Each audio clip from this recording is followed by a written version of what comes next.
Congratulations, you made the first hurdle. If you're on the planning review stage, then obviously your EPQ project has been approved by your centre coordinator and you've been given the green light to proceed with the project.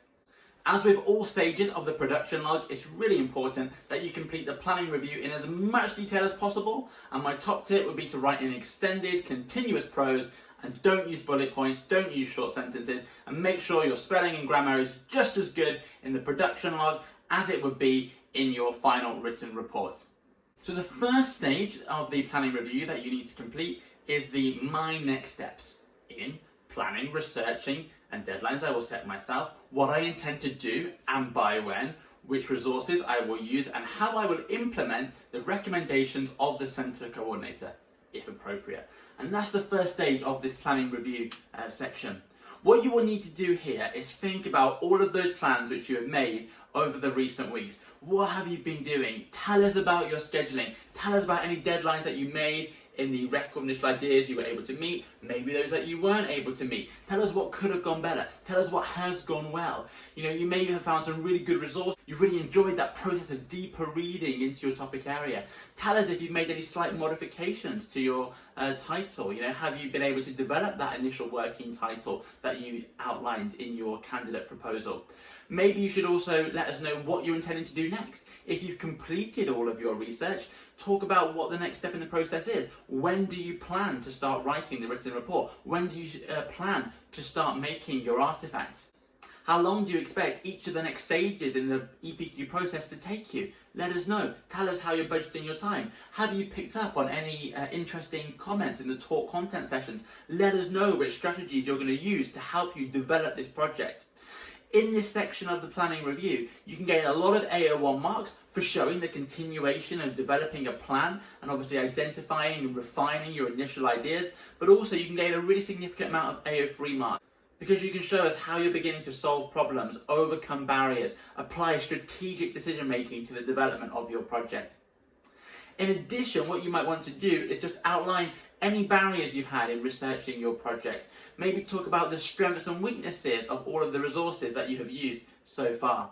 Maybe if you decided to create a resource criticism table, which some EPQ centres may have actually asked you to do during the talk content session, tell us what the strengths and weaknesses were of the resources that you've used so far. If you have created a resource criticism table, what I would recommend is that you actually paste it into this section of the production log. As I've mentioned in other videos, AQA moderators don't like it when they receive lots and lots of additional materials and they can't work out exactly what each part of the additional supplements is trying to show. If you paste your resource criticism table into this section of the production log, then actually your EPQ moderator can tell that this is part of your planning process, it's part of your ability to develop an understanding and a critical awareness of the benefits and the limitations of different resource types which you're using to support your EPQ. If you do decide that you're going to set deadlines here, as suggested in the title of this first stage of the planning review, then what I would say is you could just simply state deadlines, but maybe just let us know a little bit about the thought process. How did you come up with those deadlines? Why did you choose those specific dates? Do you think they're realistic? Do you think they're achievable? Maybe refer to how your deadlines are SMART objectives. If you're not sure what SMART objectives are, then don't forget to check out my video on SMART targets. It's really important that you show us your whole thought process. There's nothing worse for AQA than seeing a meticulously created written report or a fantastic artifact, but then a student forgoes a significant amount of the marks because they aren't able to show evidence of achieving the other assessment objective. You've really got to show to AQA that you can manage your time, you can use and select resources, you've got to show that you can develop and realise the project and be reflective at all stages of the EPQ process. So do let us know in as much detail how you come to any decisions that you do make. As I mentioned in the video about the record of initial ideas, it's really important that you read the titles in the production log really carefully. This second stage says, my summary of advice from my supervisor. It's incredibly frequent that students will turn up to meet with me as the centre coordinator or my EPQ supervisors and will say, oh, we've left this part of the production log for you to fill in. This is not a part of the production log that we fill in. It's still a part for you. My summary, as in you, the student. You've got to fill this in.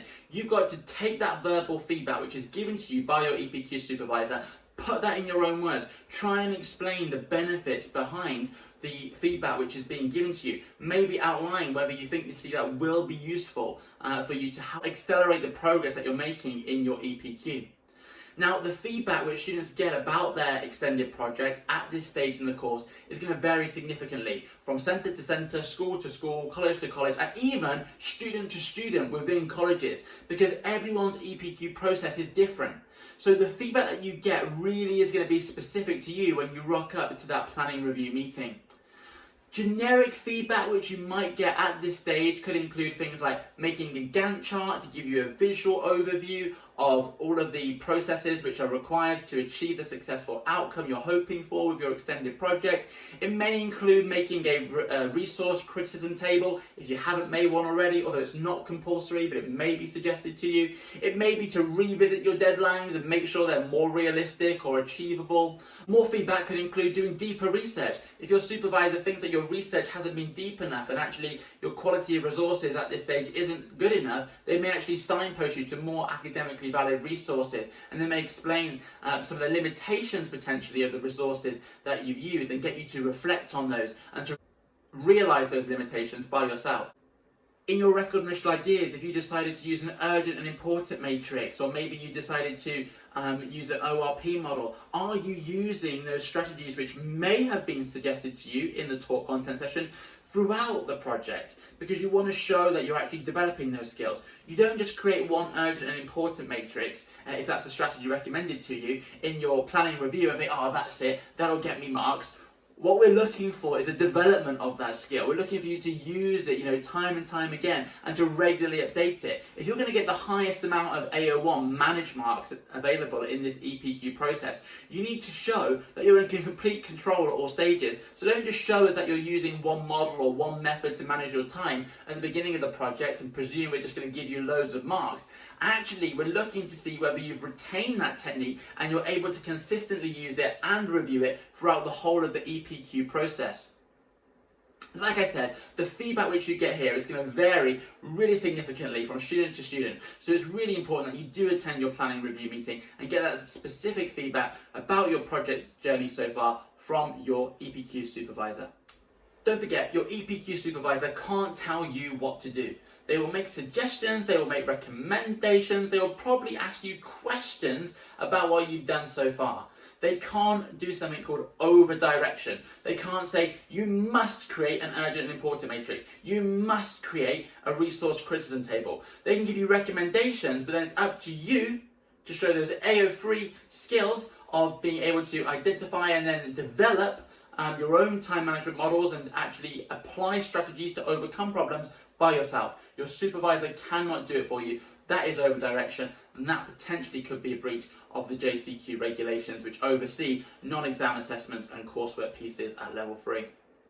Once you have attended your planning review meeting, you'll probably come back overwhelmed with loads of feedback, loads of ideas. It's really good just to talk to someone about your EPQ, because you can just share ideas and you can literally, almost like a ping pong, go back and forth, suggesting ways you could develop your project. Once you've completed that planning review meeting, it's time to fill in the third stage, which is modifications I have made as a result of my meeting with my supervisor and or centre coordinator.